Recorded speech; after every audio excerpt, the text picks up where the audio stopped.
भरत प्रिय रामचंद्र शंकर हरिओ। नीलांबुज श्यामल कोमलांगम सीता समारो पितवाम भागम।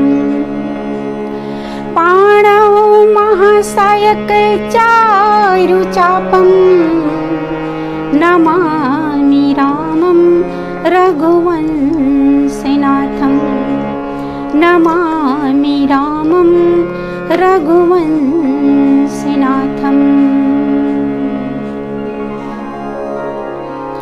मानस प्रेमी सज्जनों, आप सभी को जय श्री सीताराम।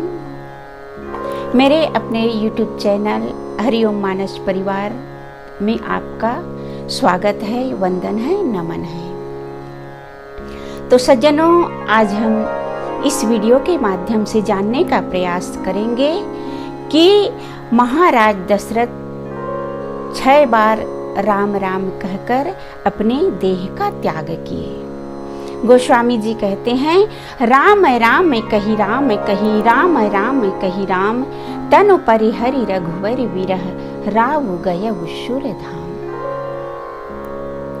6 बार राम राम कहने वाले महाराज दशरथ को मोक्ष क्यों नहीं मिला, स्वर्ग लोक को गए। जबकि कहा गया है सज्जनों, जाकर नाम मरत मुख आवा, अधमो मुकुट होई श्रुति गावा।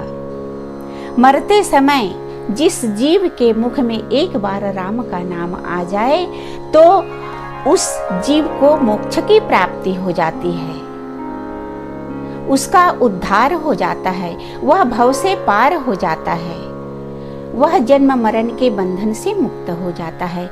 पुनरपि जननम पुनरपि मरणम पुनरपि जननी जठरे शयनम।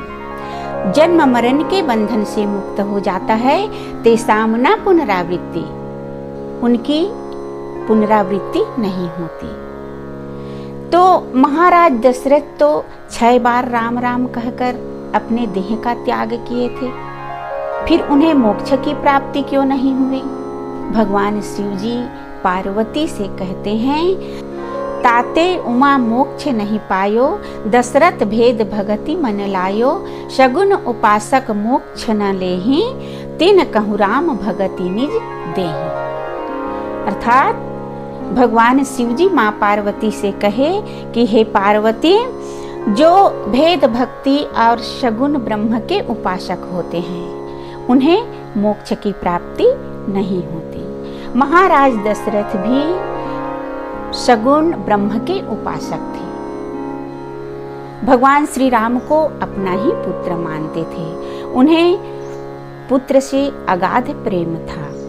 वे सदा प्रभु के साथ लीला में रहना चाहते थे, राम का राज तिलक देखना चाहते थे। कहने का तात्पर्य है सज्जनों कि महाराज दशरथ की मृत्यु राम राज्य की लालसा लिए हुए हुई थी, अतः यह लालसा स्वर्गलोक में ही पूरी हो सकती थी, मोक्ष से नहीं। अब स्वर्गलोक से पूर्ण कैसे हो सकती थी, यह भी एक विचारणीय प्रश्न है। तो स्वर्ग और अपवर्ग अर्थात मोक्ष, इन दोनों में अंतर क्या है जानने का प्रयास करेंगे। तो सज्जनों, स्वर्ग क्या है? स्वर्ग वह स्थान है सज्जनों जहाँ पर मनुष्य अर्थात जीव रहकर पृथ्वी में होने वाले समस्त गतिविधियों का अवलोकन कर सकता है, समस्त गतिविधियों को देख सकता है। मोक्ष क्या है? जहाँ पर पहुँच जाने से व्यक्ति आवागमन के चक्कर से मुक्त हो जाता है और पृथ्वी लोक से उसका संबंध टूट जाता है। तो महाराज दशरथ की लालसा, महाराज दशरथ की कामना, महाराज दशरथ की इच्छा कब पूरी हो सकती थी? तो स्वर्गलोक से ही पूरी हो सकती थी। सज्जनों, गोस्वामी जी कहते हैं, ते ही अवसर दशरथ तह आए, तनय बिलो की नयन जल छाए, अनुज सहित प्रभु वंदन किन्हा, आशीर्वाद पिता तब दिन्हा। ते ही अवसर दशरथ तह आए। अर्थात भगवान श्री राम जी लंका पर विजय प्राप्त किए, ब्रह्मा जी भगवान की स्तुति करते हैं। उसी समय में महाराज दशरथ जी भी आते हैं और महाराज दशरथ भगवान श्री राम को देखकर उनके नयन सजल हो जाते हैं, नेत्रों से अश्रु की धारा बहने लगती है। प्रेम छिपाए नाप छिपे जा घट प्रगट होए, जो मुख से कछु ना कहे तो नैन देता है रोए।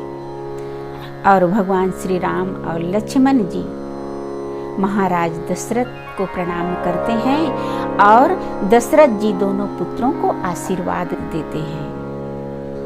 फिर भगवान की भक्ति प्राप्त करके महाराज दशरथ को भगवान का ज्ञान हो जाता है। सज्जनों, महाराज दशरथ भगवान की भक्ति को प्राप्त कर स्वर्गलोक को चले जाते हैं। गोस्वामी जी कहते हैं, बार बार करी प्रभु प्रणामा, दशरथ हरसि गए सूर्यधामा।